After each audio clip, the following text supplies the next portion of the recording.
Alright, so this is some honey that I extracted today. And that's my cat. And this is my refractometer.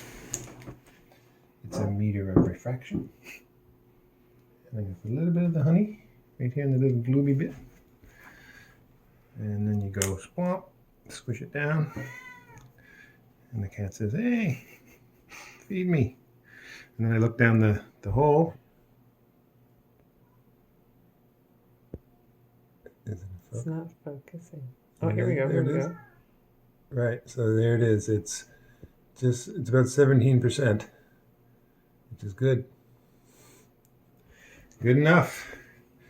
I think legally, and 18% is considered honey. And anything less than that is even better. Oh, so less is better. Yeah.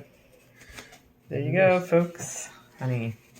It's slightly darker than the spring honey, which is usually the way it goes around here.